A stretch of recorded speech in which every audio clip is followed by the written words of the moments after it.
What up, what up, what up, y'all? I am your host, Young Smooth, and once again, you were tuned into another episode of Kicking It with Young Smooth, where I bring y'all the hottest, dopest interview around. You know what I'm saying to you with some of the dopest, freshest artists that y'all ever meet. So let's see who I got in the building today. I got the man, the myth, the legend, the gangster, the rude boy himself. You know what I'm saying? My man who is in QG. Smooth.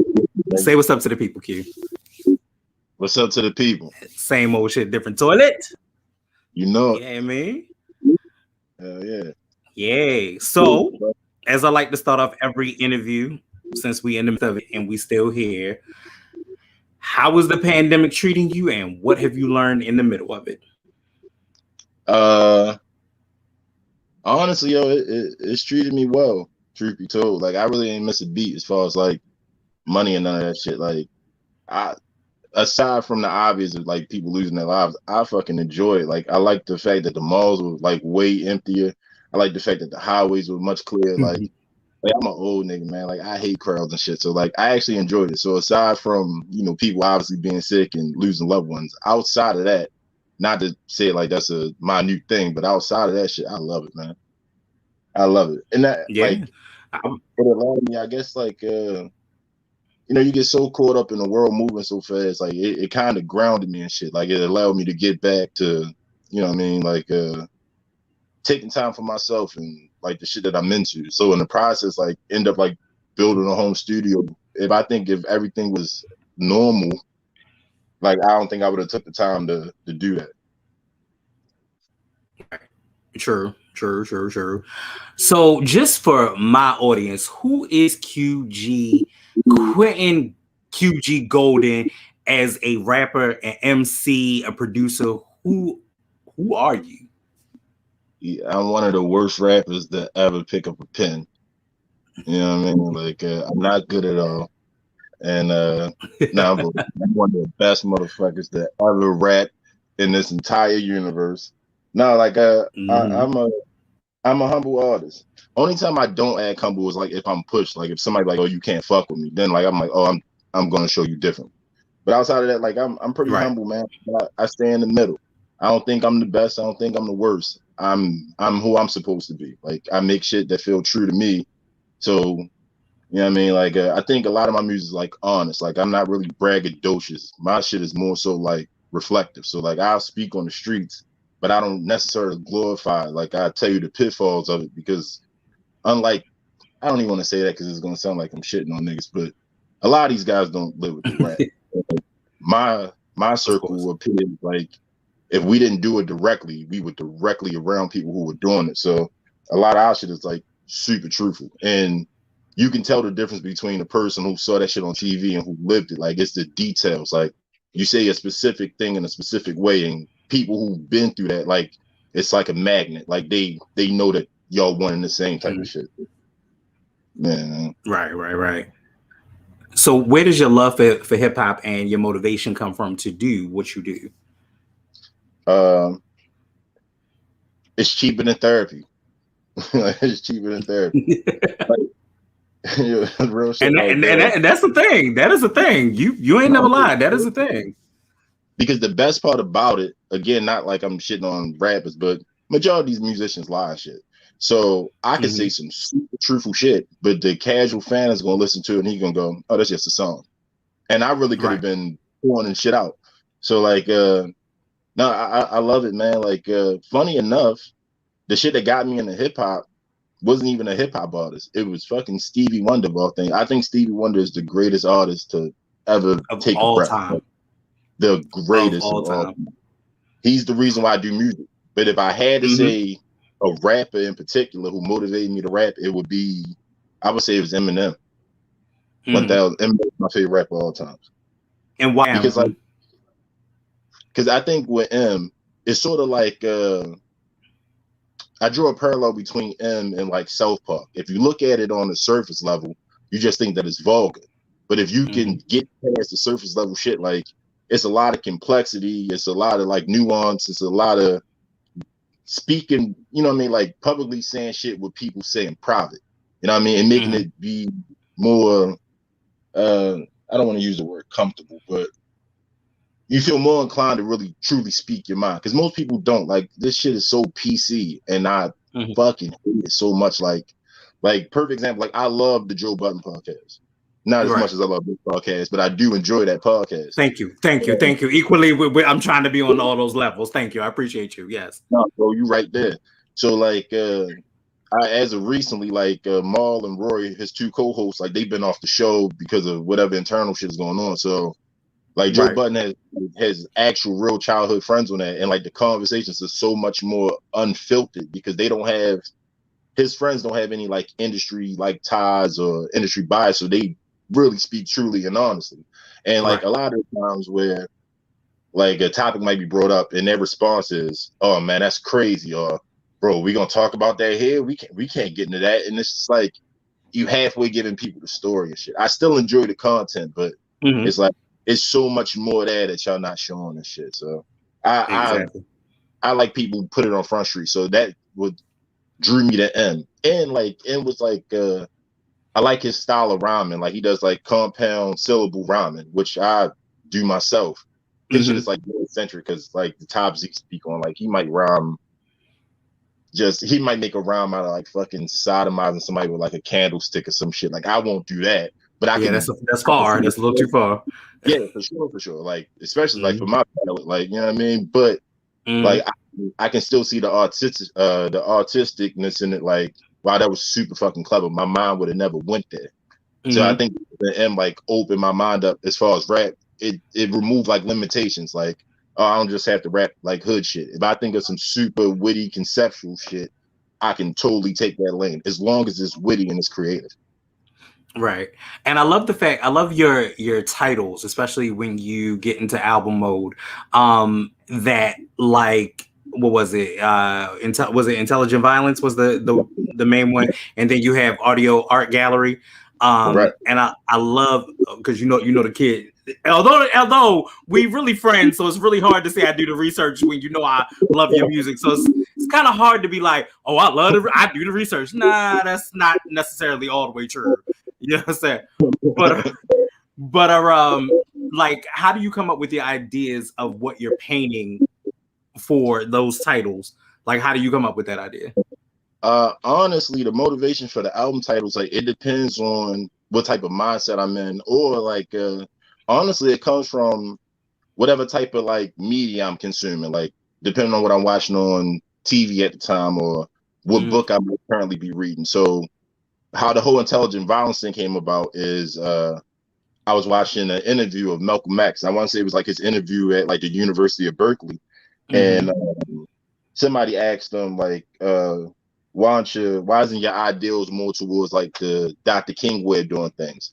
And Malcolm was like, well, because I believe that to be unintelligent. He was like, if somebody put their hands on you and I put my hands on you in return, I'm not being violent. I'm being intelligent by defending myself. And I was like, oh, intelligent violence. Okay. You know what I mean? Like that kind of that. And hence the fact that my favorite song, which is Betty Shabazz, is on that album as well. But we'll talk about that. We'll go there. Yeah, man. Yeah, I love Malcolm, man. Like I idolize him. Like honestly, like I never met him, but like his words like saved my life. Like 1000%. So I read the autobiography of Malcolm X by Alex Haley when I was like 10, and at the time that shit was like just words. And I stumbled across it again when I was about like 19, 20-ish, and I read it again, and I saw so much of myself inside of the book. Right. And then you start to question, like, who am I as a person? Why do I do the things that I do? Like, what am I looking for out of life? And once I ran through that book, I started grabbing anything Malcolm X related. And then I started doing like a super deep dive. And I seen so many parallels between him, myself, my father, my grandfather. Like it's crazy. I won't get into it on here because it's personal, but like if we talk off air, like I'll tell you like you know we're gonna talk. You know we're gonna talk. Bro, when I tell you the parallels between you, I'm like, yo, that's fucking crazy. Like it's crazy. But you know what? And you and I have had like deep dive conversations. Me and you go there all the time. But have you by any chance gotten a chance to pick up the new Sister Soldier book? I haven't. Nah, I haven't. Let me tell you what to do, okay? Because this is my shit, and I have to say this shit or this. Allow Nia Long to read to you and audiobook it. Because if you are one, not a fast reader, or two, the Islamic faith doesn't, you can't really get the wording for the Islamic faith. It will make it so much better. I read a 15-hour, well, Nia Long read a 15-hour book to me in 3 days. Nice, man. See, I started on a Friday and ended on Sunday. See, and I just started getting the audiobooks, like, because I'm so old school. Like, when what was those things? Me too. Like, my sister tried to get me a Kindle for like Christmas one year, and I was like, I don't want it because I like physically turning the pages. Physically turning the pages. Yeah, but like, lately I get ton of driving, so like, I've been like jumping into like audiobooks as late. I can't lie, like I do enjoy it. It makes me feel lazy, or I almost feel like I'm cheating on a test or some shit. Right, exactly. That is what I thought, because what I thought that was going to happen, especially if you're talking about a book and that we loved for like 20 years ago. You know what I'm saying? And we're sitting here like, okay, well, damn, will she be the same? This, that, and the third. I'm like, yo, I physically read the first book. I read it from cover to cover. And it's like, yo, am I cheating on it? But I'm going to tell you what made me happy about that. Seeing Sister Soldier's interview on The Breakfast Club, which I barely watch The Breakfast Club anymore, but neither here nor there. But seeing her interview on there, right. But seeing her interview on there made me be like, okay, she said, yo, she don't have time. And she listens to audiobooks. So as an author, if you listen to audiobooks, you want your words to come across a certain way. And Nia Long killed this. If there's an award for it, she needs to win it because it was so good. People have given it a lot of flack, but I think because the era that we're in now is completely misguided and misconstrued on like where it is. But Life After Death really gives a full insight that there's going to be good. So when you get a moment, make sure you check that out. No, 1,000%. Off topic, completely off topic. Speaking of which, you talked about what you read and what you like. Like, what are you watching? What are you consuming? Like, let's talk about Quentin and what Quentin actually likes. Bro, it's a fucking party mixed bag of the most random shit. Like, yo, I'll watch video. Like, for some reason, like, I love watching chess matches on like YouTube. I'm super into chess, so I watch chess matches. I might watch I watch a shit ton of Bob Ross videos because that shit just relaxes me. That's me. That's me. I watch anything paranormal related, but I'm not really into like aliens or like Bigfoot shit. Like I like ghost shit, like shit about ghosts. So like I was talking to my girl and I was like, she's like, what do you want for your birthday? I was like, I want to go on a fucking ghost hunt. Like I want to go do ghost investigation. I want a cake. I want balloons. You ain't got to buy me a gift. We're going to find an abandoned warehouse in the middle of nowhere and walk through that motherfucker like 3 a.m. That's what I want. Outside of like, yo, I like to watch restoration videos. It don't matter what they're like, repairing, because like it's so weird. Man, this is like some weirdo shit, but this is like some super QG shit. So like I'll watch a restoration video and I see like the condition that this object, let's say, is a fucking I don't know, a fucking wrench. They found an old wrench in a toolbox and it's all rusted out, can't be used anymore. Then somebody take the time to clean it and sand it down and stain it and paint it and make it brand new. And for some reason, like I find a personal connection with that shit. Like at some point, like I probably rusted out, but I took the time to like repair myself so I could be usable again. So for some reason, like I like watching restoration videos, like I fucking connect with it like on such a personal level. Like these fucking inanimate objects that don't breathe, don't make a noise, but I see myself in them, like on some just other shit. So yeah. And I watch Snowfall. Like, I'm addicted to Snowfall. Like that's my shit. Okay, you're gonna hate me. I have not gotten into Snowfall yet, and I heard what they got renewed for like season 6. Don't judge me. Don't judge me. I know. I'm sorry. My time has been crazy. It's been crazy. Yo, so as far as like actual television for me is Snowfall. I watch. I just finished watching like the WandaVision shit on Disney Plus. I'm watching the winner. Oh God. Okay. Time out. Fucking the best show ever. Yo, But at the same time though, I kind of spoiler alert for whoever haven't watched it. I kind of found the ending to be like anticlimactic, but at the same time, it was still satisfying. It was satisfying because of what Wanda overcame from an emotional standpoint. But like, I was hoping for like the Quicksilver shit. Like, I was really hoping like, they crossed it over from Fox, and then it turned out he's just some dude named like Ralph Boner or some shit. And I was like, Boner. That pissed me off. I think that's my only gripe is the Quicksilver shit. Outside of that, it was it was immaculate from start to finish. It was so good. And I don't know if you saw the other videos, and I'm going to say it again because I still cannot get over this part. And this was so ingenious. And it was the only time that they had ever did this shit, right? They did the one thing that they did. Look like we might be freezing up. Hold on, wait a minute. So the one thing that they did super dope was this: from the Malcolm in the Middle to the Modern Family situation. The sergeant said one thing, and it was the analog to digital thing.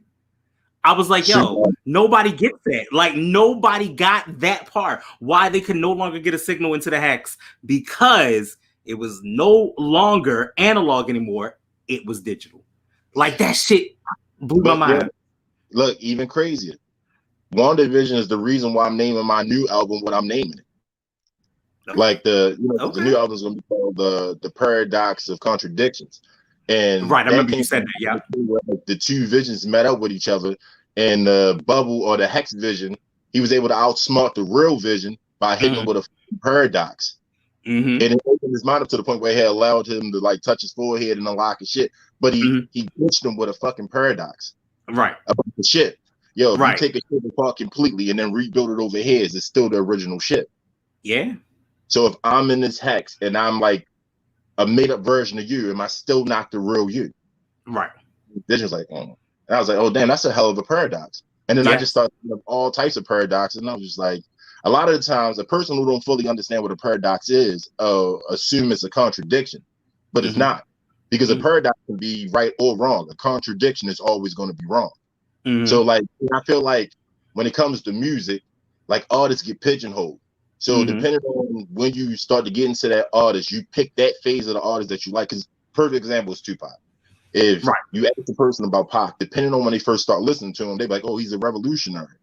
He's so uplifting to women. But then if you listen to him later in his career, you're like, oh man, he was one of the most thug niggas ever, blah, blah, blah. And you're both right.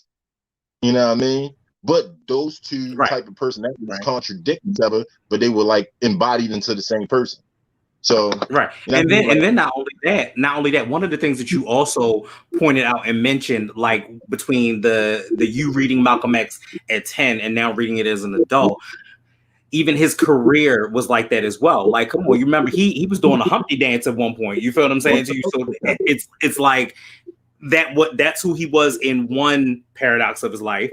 That is who he is in another part of it. And then as you move forward, there are other parts that are to that as well. So that's real. Because if you think about his first album, the Tupacalypse shit, like that shit was just that was a conscious rap album, as much as like Most Def, Black on Both Sides, you know what I mean? But then Hail Mary and shit, you could line that shit up with any gangster rap album that you like.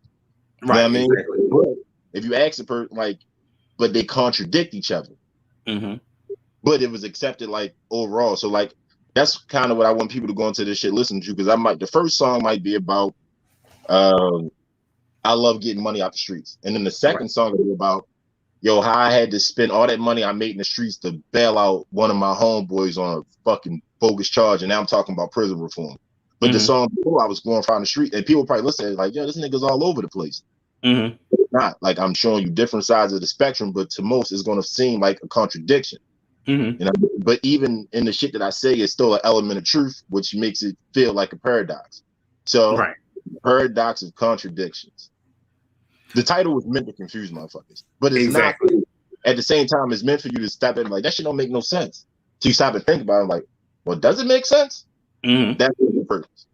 Exactly. So like I love a good storyteller. Like Big is one of my favorites as 1,000%. far, and you are also you're also in that category. Absolutely.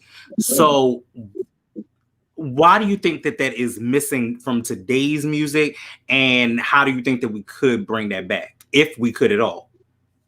Okay, I'll answer the first part. I think why it's missing in today's music is because people prefer fast food over home cooking. Like, you just want that feeling in the moment, and you want it to fade. So you want shit that you can turn up to in the club. Like, people more or less want music that's going to make them feel as opposed to make them think. If you say some shit that's witty, or like if you tell a story, the purpose of telling that story is, yo, this is my narrative, and I'm going to carry this narrative all the way through, and I'm going to bring it to some type of crescendo. But people don't got time to sit there and really listen to it. Like, so you used to have songs with 3 verses. You've read, like, nowadays you get 2 verses, you'll get a fucking 16-bar hook or 16-bar chorus, and you'll get a fucking 8-bar verse, and people love it because they don't give a fuck about the words. It's about the feel. Perfect example. All the flack that Lil Nas X is catching right now. And this new video I haven't seen yet. Like, and I won't watch it. And not because of homophobic reasons. Like, I got people in my family that's gay, so like I don't give a fuck about that part. But it's just like, I don't have a vested interest in him. Like, I don't feel like I'll listen to any of his music or watch any of his content and I'll gain something from it. You know what I mean? So that ain't for me. It's he kid shit to me. So like now that everybody's all pissed about the devil worship video and all this other shit, and they were like, man, you made Old Town Road for the kids. And then he came out with a statement like, no, I didn't. I was talking about sipping, laying, and fucking people. Like, but that perfect example, they don't listen to the lyrics. They just want to feel it. Old Town Road make you feel like you want to dance and chant some shit. But if you actually, if people took the time to listen to the lyrics again, they would be like, oh, this shit ain't for kids at all. And you wouldn't you wouldn't put him on that unnecessary pedestal of, yo, he's the next Will Smith for the kids, because he's not. You know what I mean? So I think in this day and age, people don't want to think, they want to feel. You know what I mean? And the only way to get away from that shit is you got to show people the benefit of fucking thinking. Because they like, I know so many dumb people, man. Like, it's just crazy. And the whole thing with the Lil Nas X situation, I think I haven't gotten a chance to talk to her because I talk or speak to her because I took a break from the podcast this week. But my only thing that I have I don't give a fuck what you do in your life, who and what you do. That is completely on you. I don't care. However, and I don't give a fuck about these kids. Let me be clear. Shit about these kids. Neither fuck them kids. But when and rock and roll has done it many a time, but when you get to a point of putting certain imagery into the art, sometimes that it affects the soul. So like, watching it wasn't the fact of, oh, you gay, or you on the stripper pole, or you're on the stripper pole to hell, or any of the things. I don't care about any of that. But I watched something and internally my soul didn't feel right. All right. So I'm gonna pose this question to you, and I'm not gonna take credit for this. Like, this is like my original thought, because I heard it in passing. I don't remember where I heard it from, but somebody made the argument for Lil Nas X, like, well, 3 6 Mafia was 666 Mafia, and y'all all love that. Or DMX had songs where he's directly talking to Satan and doing the Satan, and nobody had issues with that. So like, I'm on board with you as far as like, bro, I'm not about to sit here and watch no fucking 4-minute YouTube video of you lap dancing Satan. Like, nigga, I ain't set up. Like, I ain't got time for that shit. I don't gain anything from that shit. But at the same time, though, it's just like, it's weird, man. So it's like, is it okay for some and not for others? Because like, yo, I ain't gonna lie, I fucked with 3 6 Mafia. I fuck with DMX. Yeah, me too. Yo, I love X. Yo, I actually think X is better than Jay, but I won't even get into all that. Yeah, that's a whole other topic. Yeah, I won't even get into all that. And I got my reasons, but I won't get into all that. But like, yeah, man, like, at the end of the day, man, like you said, man, like, I really don't give a fuck what the next person do. Like, if it doesn't directly affect me and mine, yeah, you can ride your bike to the moon. Like, I don't give a fuck what you do, because it don't affect me. If you look in the mirror and you feel comfortable at what you're looking at, man, live your fucking life. If you like it, I love it. Right. But it just should not affect my spiritual well-being. You know what I'm saying to you? Like, and that is the way that I kind of felt about it. Now, was it shock value? Yes. Was it all of the things as far as, oh well, other rock stars do it? Yeah, they do that. You know what I'm saying to you? But at the same token, it's just something about, is he what we need to stop doing as people is stop putting these motherfuckers on a pedestal for no reason. Because here's the thing, at the end of the day, when you are judged and you stand in front of judgment and God asks you, why did you worship something that was not me? Those are the things that you need to really think about. Like, I ain't worshiping it. I don't want it. It's not necessary. That's my But you 2 know, cents. but you know what? Like, no, and I totally agree with you, but I don't think it stops there. I think, like, as a society, like, I think we put everything on pedestals because we got this fucking idea of what normal is. There is no such thing as normal. Normal can't exist. It's too many. There's no normal height. There's no normal weight. There's no normal job. Nothing is normal. But we put everything on the pedestals. That's why, depending on who you are and which where your mindset is, they like. I'm gonna just keep it a buck. White people put cops on the fucking pedestal. Them niggas can't do no wrong. You know what I mean? Even when they clearly see them doing wrong. It's a video of a nigga literally being murdered, and you're watching his lawyer justify it. This nigga said, oh, the cop got distracted from the people making noise. Well, they were making noise for you not to kill this man. What are you talking about? Killing this nigga because people was telling you not to kill this nigga. Like, yeah. You know what I mean? But again, like as far as the pedestal should go, man meet a female. I guess it might work for the females the same way, but I don't want to speak for that perspective. But we'll meet a female, and when you really start to develop feelings for her, you'll put on this unfair pedestal she never asked to be on. You just give her this fucking imaginary clean slate, and then you could have done whatever the fuck you did in your past, and that don't make no difference. But the second that you could win the whatever her past might have been, now it's just like, damn, you was like that when you probably done far worse. But we put them on a pedestal they never asked to be. It's the same shit for artists, for fucking celebrities. Like, that's why I love what Charles Barkley did back in the days. He came out with the fucking Nike commercial. I'm not a role model. That's your parents. You know what I mean? Because like I love him. He's my favorite basketball player of all times.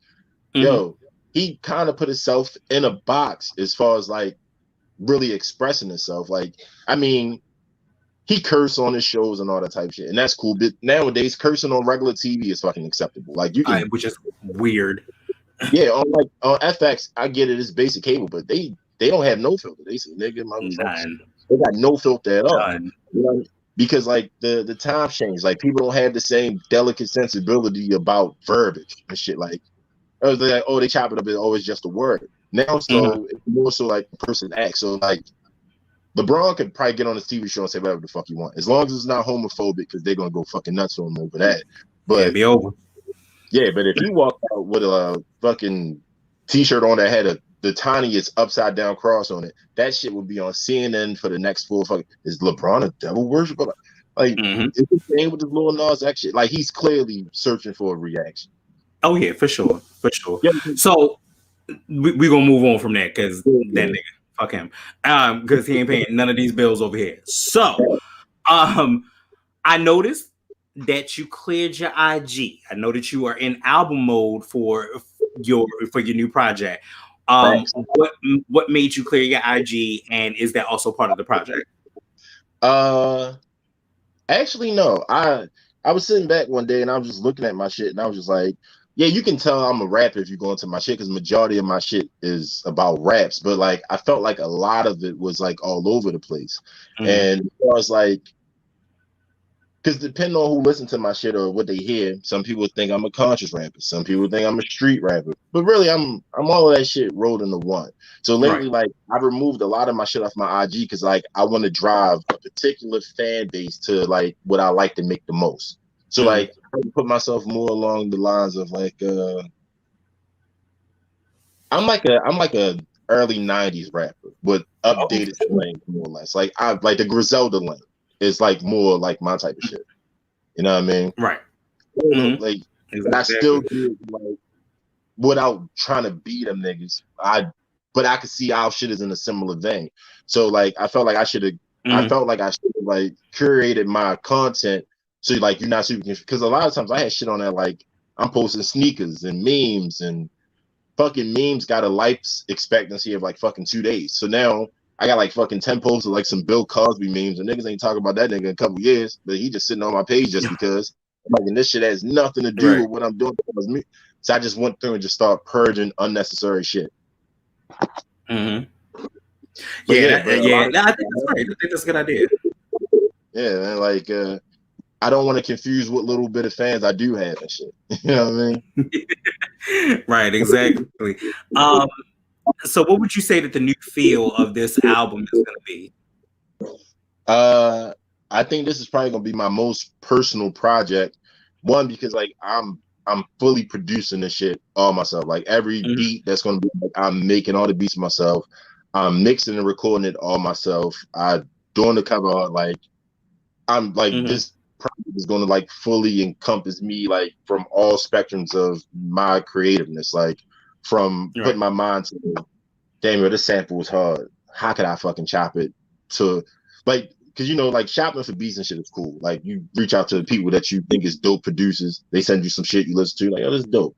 But I always do the shit. I listen to the beat. I'm like, yo, this beat is perfect. But if it didn't have this fucking bass line underneath it, I would love it. So now I can sit down and go, I know exactly what fucking feel I'm in. I know exactly the sound I'm looking for. I want this specific type of drum. I want this specific type of snare. And like even like with my writing. So now I know, like, as I'm making the beat, like I'm writing the songs as I'm making the beats, and I'm fucking building the beat around the lyrics and vice versa. So it's gonna be like a real merge of like the like sonically, I think. So it's gonna be dope, man.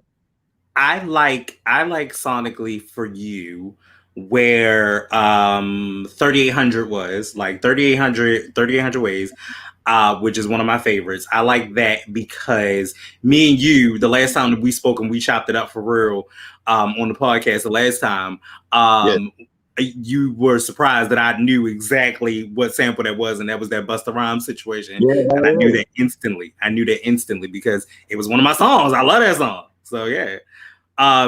Nobody knew that shit. Like nobody knew that shit. Really? Like, yo, I knew exactly what it was as soon as I heard the violins. Yeah, like yo, nobody knew what it was.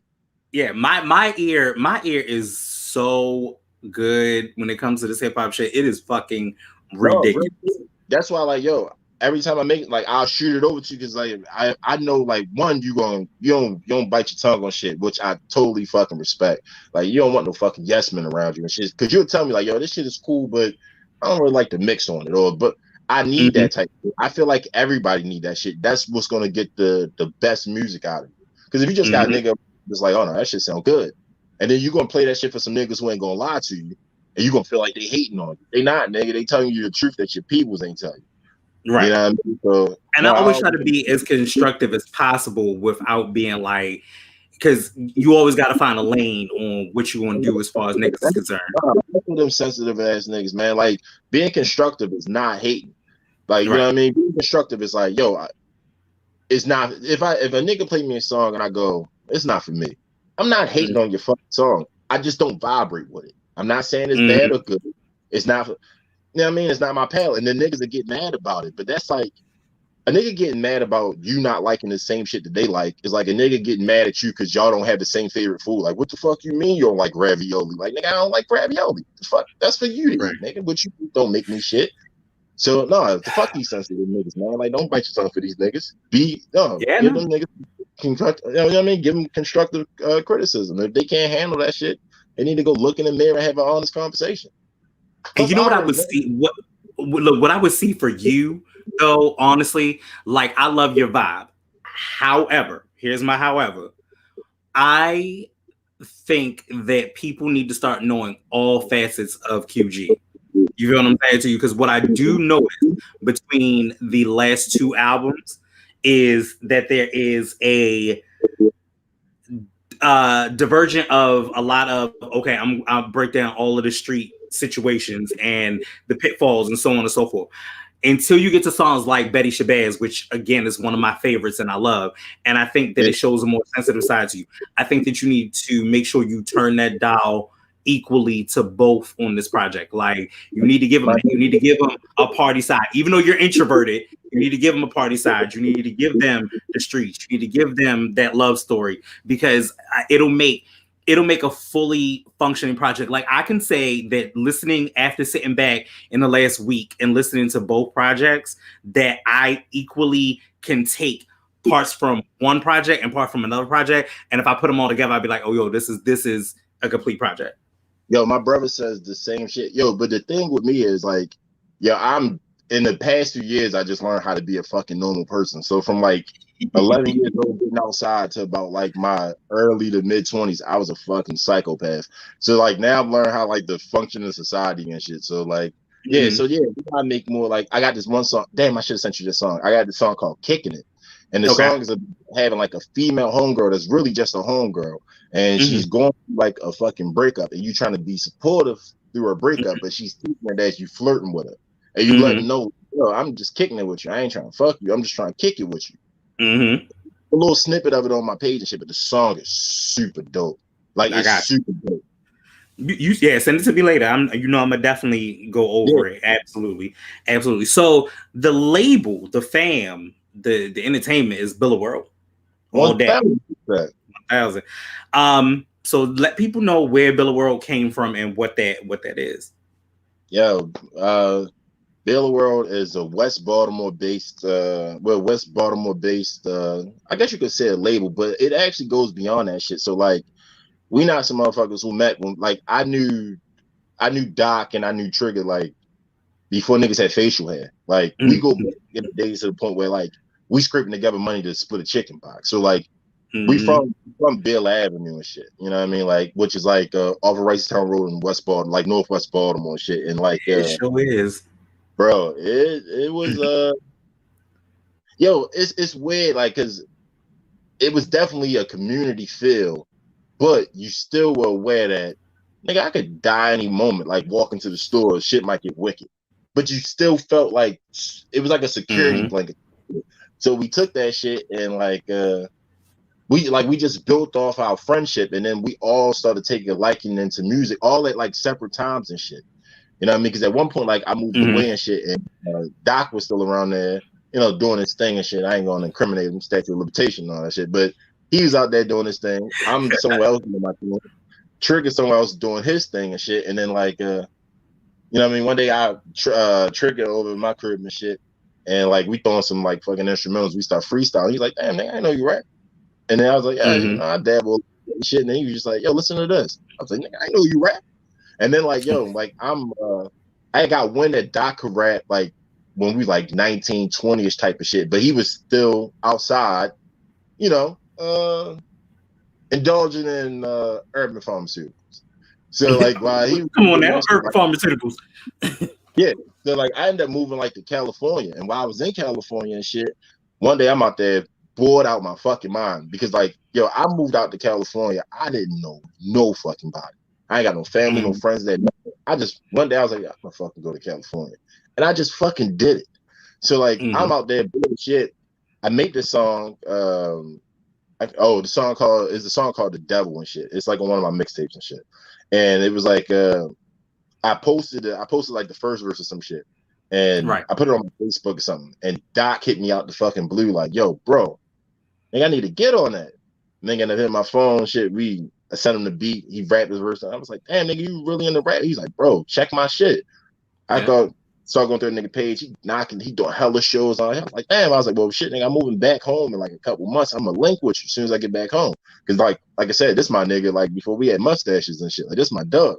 So like, as soon as I get back, like within like a month, like we're in the studio, like recording that shit, and then like we do a second session and Trey come and then like Trey come saying his nigga government all on the internet and shit. So Trey come and shit and like we just knocking out songs together and shit. We just like, yo, we might really got some shit right here. Like on some shit. And we got genuine love for each other. Like to the point where like dope. Nigga, we don't have no cut calls. Like if I do like some fucking wild shit, Doc will hit my phone like, nigga, what the fuck are you doing out here? And it's the same. If people doing some wild shit, I like, yo, you're wild and cut. And like, but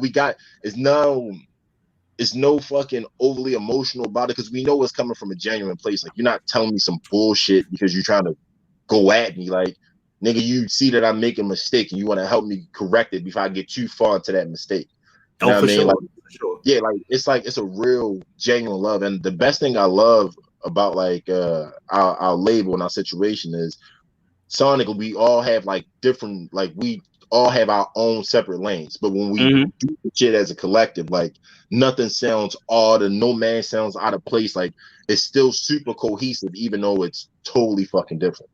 But like I fucking love it, man. And like the What best I'm part also, but also not to cut you off, but what I also am in love with is the fact that one, I got you on the show, I'm gonna have Trigger on the show, I got Doc scheduled, you know what I'm saying to you. So I love the fact that first of all, when y'all all did it as Bill World the first time, everybody was there together. I was like, that shit was lit. But you know, I'm very thankful to be able to do these individual ones for you because like Trigger don't know, but the his song, what was it, Are You Gonna Ride For Me, is like one of my favorite songs that I play while I play Call of Duty and shit. Yeah, that shit is so hard. And that's another thing that I love about our situation is it's no fucking egos. It's no ego. Like we've had this conversation eternally. Like, hey nigga, if you pop first, bro, I'm your hype man, I'm your road man, whatever the fuck you need me to be that's going to get you to that next level, I'm gonna be that. And then like if they see me like go off and do like a freestyle on like an established like site or like I get in the cipher for world, them niggas hit me like, bro, you smoke that shit, nigga, good. Because we know at the end of the day, it all falls under this umbrella and we all gonna benefit from it. But like another great thing about our situation, again, not to be redundant, but like the fact that we are like really friends. Like at this, we fucking family. So like, so Doc hit me like, cause yo, shout out to Doc, yo, and shout out to Trick too. Like that Montego shit is crazy. And we were sitting back. I'm getting my shit. Believe that. I'm getting my shit for the summertime. Fuck that. Yeah, the nigga is hella creative. So like we sitting back and we chilling, and the nigga just came out the blue like, yo, I'm gonna start a clothing line, nigga. I was like, nigga, you should. I was like, look, what do we need to do it? He's like, yo, bro, I got it mapped out. I'm gonna buy the fucking machine. That's why I respect that nigga. Like he not a hustle all day to the core. Yo, and he's not a nigga who just sit around and talk about shit. Like he's not a dreamer. He's a nigga who set goals. He don't sit around and dream about shit. He set a goal and shit. And then that nigga hit me like, yo, bro, nigga, I'm going over these designs, bro. Like, can you tweak some shit? I'm like, nigga, I'll be back in like 15 minutes, and I send that shit right over because like I want to see that nigga be successful as possible. And I feel the same for Trigger, and I can say with absolute certainty they feel the same about me.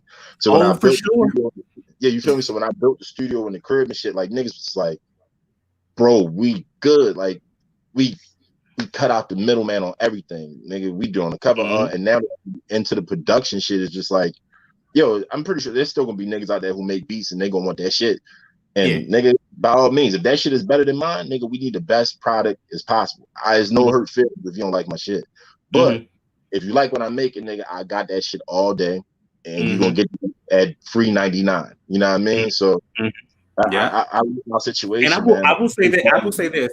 As of the only person I haven't, and I'm gonna definitely start hitting him more because you know I got a good relationship with you. I have an amazing relationship with Doc. I'm gonna make sure that my relationship with Trigger is just as strong. You feel me? But genuinely, just even between you and Doc, there is a lot of love for each other. Like y'all don't know. When I tell you conversations that you and I have had, or conversations that me and Doc have had, I've been like, y'all really are. Y'all a family. Like, y'all say the same shit.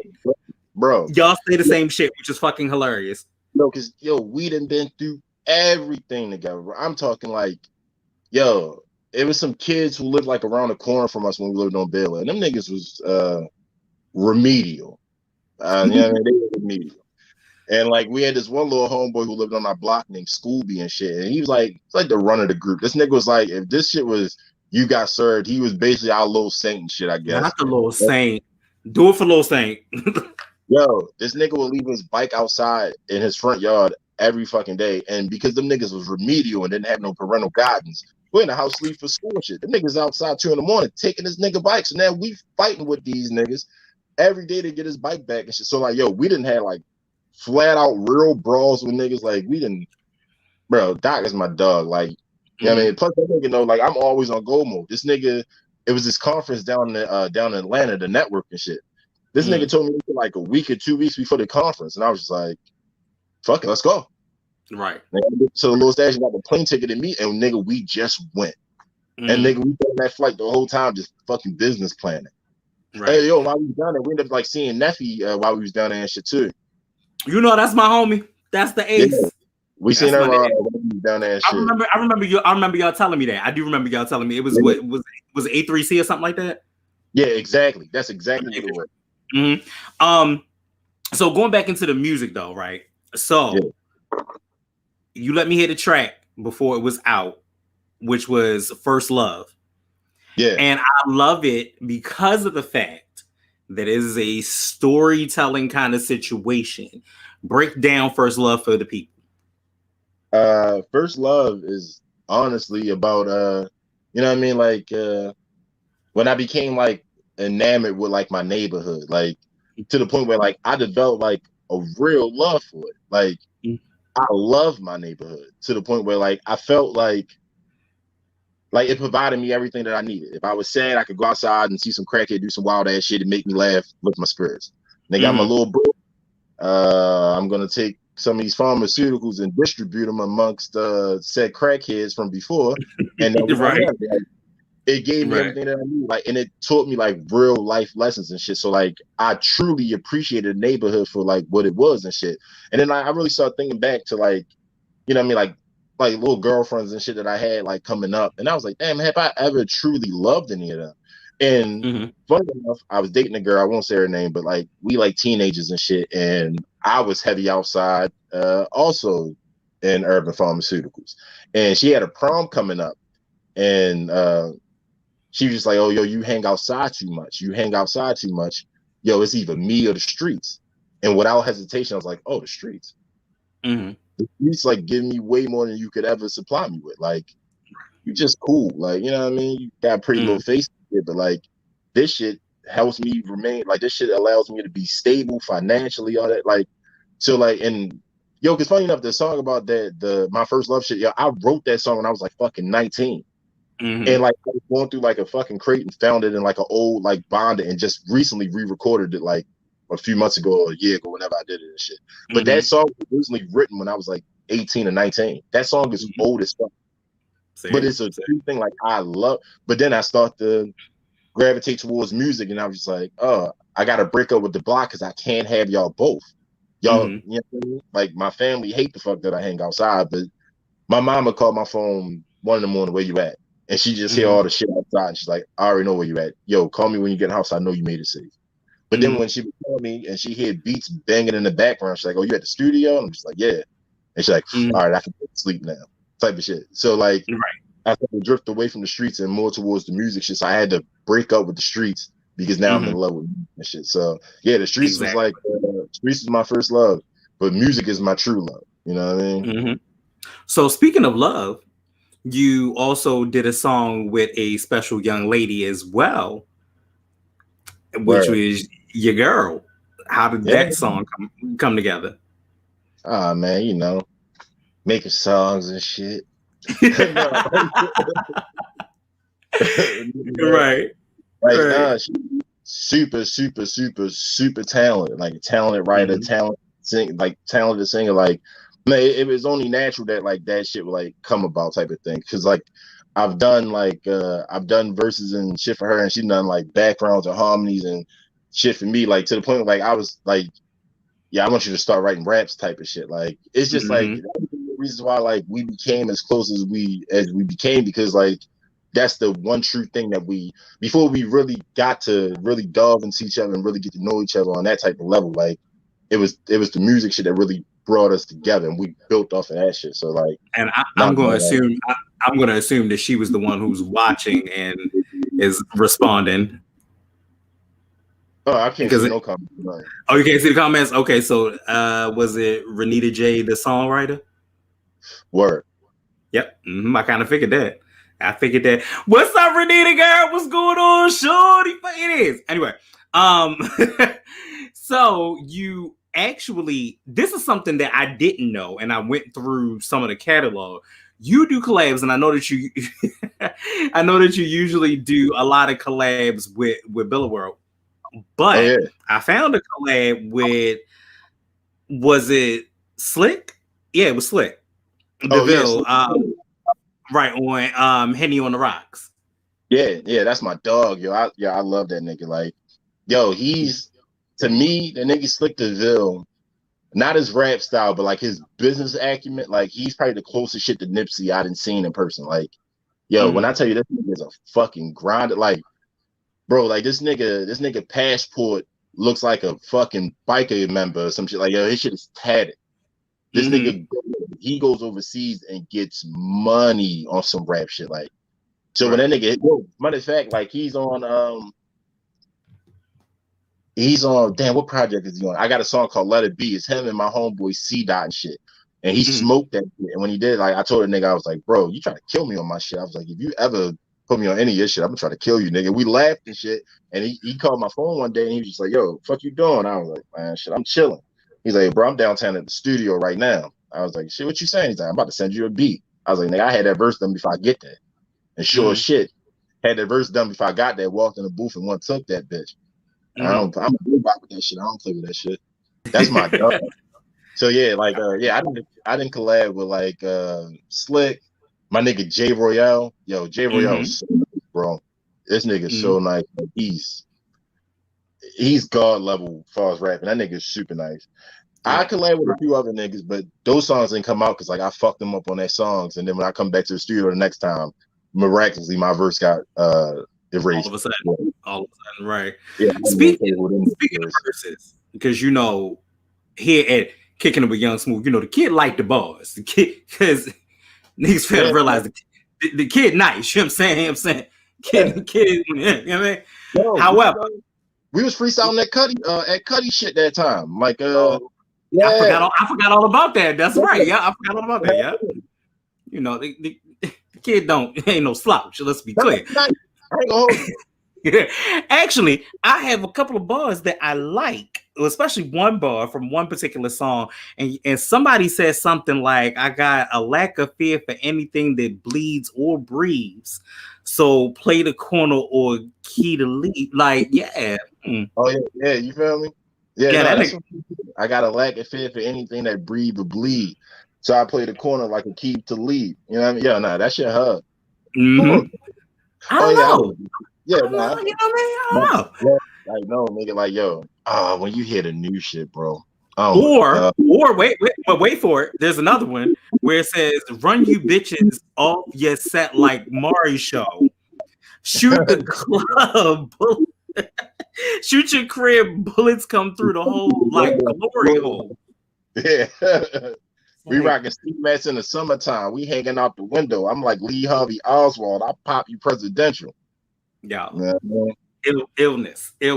I am all about the bars, and usually, and I guess I just kind of started this when I did Wish Granted, but I was like, yo, I gotta find a line, and usually I'm not looking for the line, but when it's something that I'm like, yo, this nigga said what? Those are the lines that I go back for all the time. I'm like, yo, this nigga said this shit. Oh, I'm here for this. Let me make sure I get this. But absolutely, that's my favorite shit. So like, I got the one song on that gallery. It's called Shooters Get Shot, and like the first bar, like the second verse, yo, this shit had my homeboy stuck for like a day and a half, and that nigga finally called me once he figured it out.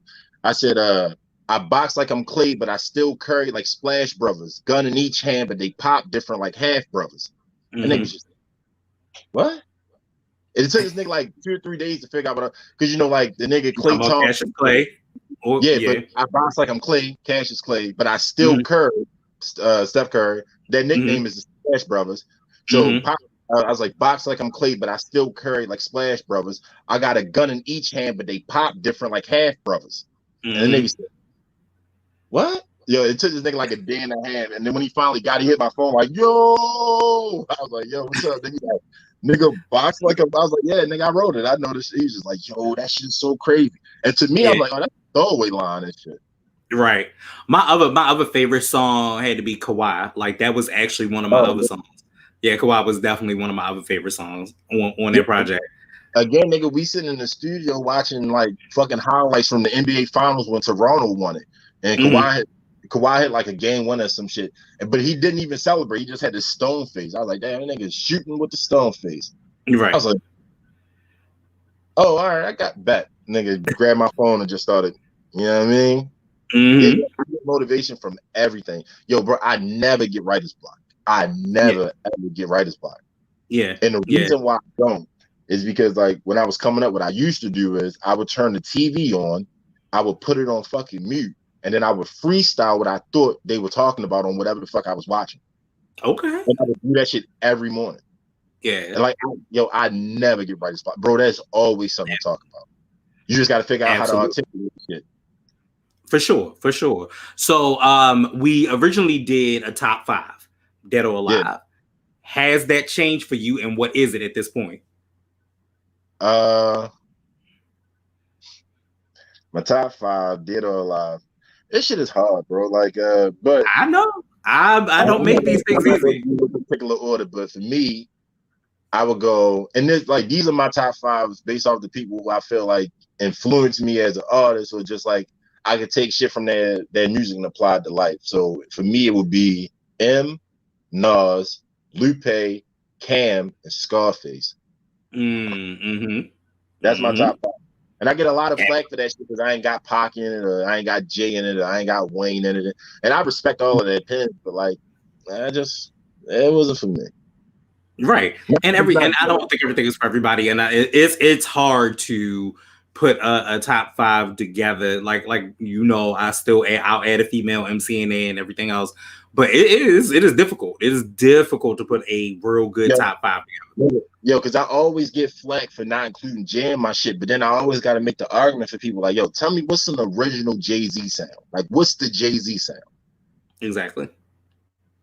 He sound like Gonzo. He sound like Young Chris. What is the Jay-Z sound without Big? Right. Niggas don't want to have that conversation though. But that's no here, man. You know. I'm just saying it is what it is. I respect his mind as like a businessman, what he accomplished, where he came from, and like most of us aspire to get to that point. So I totally fucking respect him, and he's super fucking talented. But absolutely, like, I don't hear his shit and go, "This is the greatest shit I ever heard in my life." It's dope. It's super. I got all the nigga albums. He's super dope, but it's not like, yo, nigga, if I could start rhyming like Jay, bro, nah, man, like that ain't for me.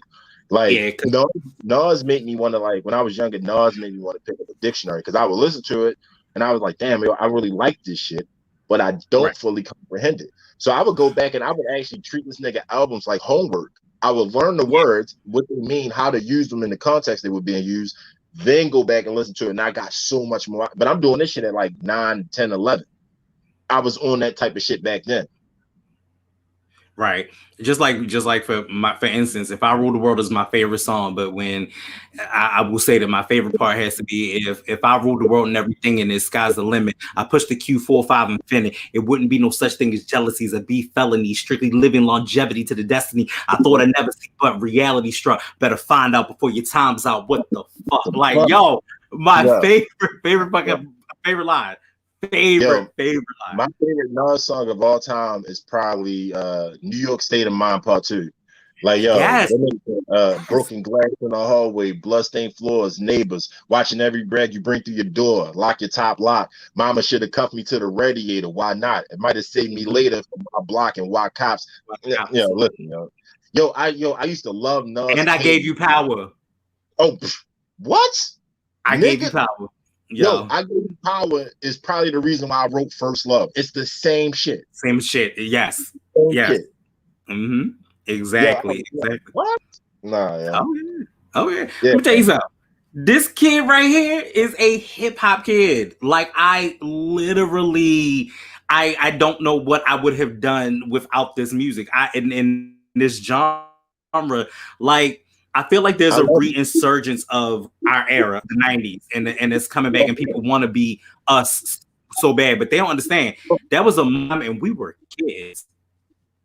We were kids. Yo, you know what I think hip hop should start doing? I think hip hop should really, really, really have like subgenres. Like how rock, you got light rock, you got punk rock, we need the same shit. Oh my God. I think that would stop people, because like niggas is listening to like fucking I don't know. They listening to name a young rap. It don't fucking matter. And they expecting to get a Little Nas or a whoever. Jam. They disappointed when it don't happen. But bro, that's not their lane. Yeah, they do rap music, but it's a specific genre. Like I'm not listening to Young Thug expecting to hit Andre 3000. No, No, I'm not listening absolutely not. to like, you feel me? I'm not listening to Soldier Boy to try to. Yo, I will say my favorite young rapper right now. If I had to say my favorite young rappers right now, is two of them, and one is actually from Baltimore shit. So it would be Little Baby. Love this nigga, bro. This nigga Little so Baby dope is to me. great. Super. Yeah. And it's a nigga from the city. His name is Jay Grams. I don't know if you're familiar with Jay Grams. Bro. Maybe not. I might have to do my research. Bro, when I tell you, he's so nice. Like this nigga is so nice. Like he's so dope. Like Jay Grams is super dope. Yo, yeah, I'm gonna send you some of this shit, bro. Like I stumbled across this nigga by accident. Crazy. Crazy. I would say I agree with you because I think that like R&B has adult contemporary. Like I think there needs to be an adult contemporary hip hop. Yeah, because it's different. Like, all right, so I kept matter of fact, just a reminder, I gotta pay that bill, but whatever.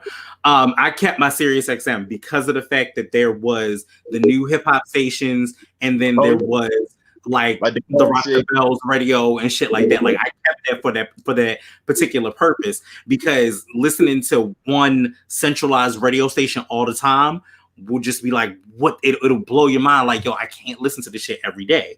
You know what I'm saying to you? So I am thoroughly excited for what's new, and I love some of the things, but I am depressed at the fact that it is completely stagnant. There's a lot of shit that is exactly the same. There's a whole bunch of everybody is exactly the same person. There's no one new. Copy and paste. If you're a young nigga now, you're trying to get on, catch your fucking face, and just have 100 guns in the video, get a fucking book of Monopoly money and hold it to your face, and then diss a nigga. Like, yo, all right, I'm gonna keep it all the way real on some G shit. So I've been talking to my homeboy. So, you know, like, I have my street fraternity that I'm associated with. And niggas be like, yo, bro, why don't you ever, like, utilize that? Because that ain't what that shit is for.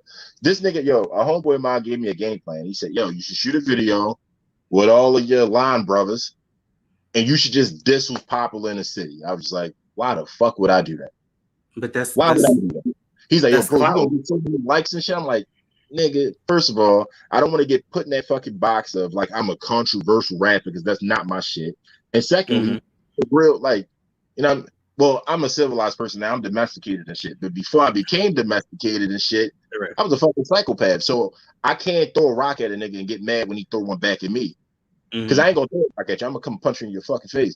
But I can't be mad if I say some wild shit. He want to come over and punch me in the face. So if I don't ever say anything to him, he don't say anything to me, and everybody can go about their business. So I was like, I'll never do that gimmicky ass trolling or dissing niggas. That, bro, life is short. And this COVID shit, if this COVID shit hadn't shown niggas that life is too short, let alone the fucking murder rate in the city with the fucking skyrocketing, like, nah, bro, I don't play that type of game. Like, whether I like you or dislike you, I respect everybody until you give me a reason not to respect you. And if I don't respect you, I say, listen, because I know I put my hands on you type shit. And again, I'm dedicated, and you know what I mean? I'm born again and all that other shit. So, like, I stay for my motherfucking self and make my little music and make my business. You know what I mean? Yeah, for sure. But so we can wrap this up. When can we expect the new project? I'm looking, I want to say beginning of summer, like maybe June-ish, July-ish, some shit like that. But you know what I mean? Little secret and shit. Like me and the boys, we've been talking about doing like a group project and shit. So that might actually come first, like on some, like, I don't even want to say the title of it, but like, yo, when I tell you that shit is going to be, yeah. That's all I'm asking. I keep telling these niggas, call the kid. Bro, it's vicious. I'm trying to tell you. this shit's gonna be spooky. Like, bro, if I didn't have like these bitch ass neighbors that I got, nigga, I would play some shit for you, nigga. The beats, oh my god, yeah, I got so much shit to send you, nigga. Like, I'm gonna send you a lot of shit. Me and you gonna talk. We definitely gonna talk because here's my goal. My goal for you, and especially because I was talking to Doc earlier, and I was like, "Yo, my goal for what I want to do is to be the Angie, the Ebro of my city. Like that's my goal. You know what I'm saying? So I want y'all to come, be able to have a good time, talk y'all shit, do what you do, and not feel like you're super pressured to have to answer a question or I'm digging too far into your life. Like, nah, it's not about that. Like, this show is here to celebrate all of the artists that I fuck with or people that I'm finding on my journey. Like, that's bottom line. You feel me? But nigga, for that, you've always been good vibes. Thank you. I appreciate that. I met you. Yeah. And so my thought process or my whole pattern of all of that is like, I want to give everybody as much game in what I see and what I still want from hip hop. Why did I fall in love with it? I fell in love with it because it is a genre. It's a meaning that speaks to my people in a way that nothing else speaks to them. So I want to be able to keep that as authentic and as genuine as possible. You know what I'm saying to you, without all of the showboating and the shenanigans. And people know what the shenanigans are. Y'all see it. You know it instantly. So, you know, this is why I do what I do. Yo, but see, like, yo, for all the bullshit that gets so much light on it, you gotta blame the people for that shit. Like, yo, people love, like, niggas must rather see a car crash than see a motherfucker buy a new car. Because they'll look at that car crash and they can go, they vicariously, damn, that could have been me. And now they play victim, all that shit. They put themselves in this position. But when they see a motherfucker buy a brand new car, they go, what the fuck, that nigga got a car and I ain't got one, type of. You know what I mean? So people love the bullshit. So as long as people do bullshit, they're gonna get all the views, all the likes. And yo, I love music so much. Like, I can't taint my integrity to fucking garner attention. I won't do it. Nigga, if I never make a fucking penny, if somebody walked in my room right now, I was like, bro, you're never gonna make it. Nigga, I'm gonna get up and record tomorrow anyway, because that's not why I do it. I genuinely love it. It's cheaper than therapy. I fucking love it. Like, yo, like you said, like, this shit, like, this hip hop shit is for niggas like me and you. And the niggas who do it, the niggas ain't even writing raps. They speak in hieroglyphics. And you gotta understand the language to even decode what the niggas is putting up. And for these fucking novices, they don't know what the fuck these niggas is talking about. It doesn't resonate with them. They don't care for it. You know what I mean? These young niggas, this is a way to get to a bag. These niggas don't do this shit. Like, I love this shit. You know what bothers me about that particular statement about the whole get to a bag situation, you get to a bag with no direction on what to do with the bag, which actually there are two places which I wanted to really put artists towards that need to understand this. There are two places right now for us that are doing it. One is Tidal, and two is Hooray Records, which is Issa Rae. When I watched something on Facebook, I think it was the other day, and watched how Issa is breaking down all of her media shit and what she wants to do and what she wants to accomplish and what she wants to do for the artist. It is so much there. It's going to be a shift in the next couple of years that's going to turn. That is going to be in there for artists. I mean, artists of everything, like my podcast and shit, everything. Like, there is going to be you want to talk about a bag, there's going to be a bag that's going to be plentiful for all. So, and that is going to be completely different. But Q, I love you to death, and we definitely got to wrap it up. You know what I mean? So where can everybody find you, and you know what projects you got out? Let them know your time to shine. Yo, I got like 4 mixtapes on Nat Piff and Spin Rilla. So I got My Thoughts Volume 3 through 1. Then I got probably what some people probably say is my best project, period. It's a project called Wolf. And then on any streaming platform, including YouTube, like I got my Intelligent Violence album, which is my debut, and then I got my sophomore album, which is Audio Art Gallery. And if you're trying to find me, you can find me on I'm on Instagram at QG Music, and I spell my music with a C, not a K, because I got some fucking sense. So it's QG Music on IG, and it's QG Music on Twitter, and it's QG Music on Christian Mingle. You know what I mean? Not Christian Mingle. Not Christian Mingle. I'm not doing this with you today. But yo, so I'm gonna go ahead. I'm gonna drop you down. I'm gonna end out. Don't go nowhere. We'll talk in a second. My nigga. Thank you, bro. All right. You're welcome. All right, y'all. I told y'all once again, interviews for days. I got a lot of shit working. I'm so humble, so very, very, very blessed to do what I do because yo, hip hop moves me. It is what it is. So once again, y'all tuned into another episode of Kicking It with Young Smooth. Now, don't you feel better about it? All right, y'all. I know you do. I'm gonna see y'all next week, and not to mention the fact next week you're getting another Bill of World dude, and I think there might be two interviews next week. So let's see how that shit really play out. All right, y'all. I love y'all for real. Let's go. Peace.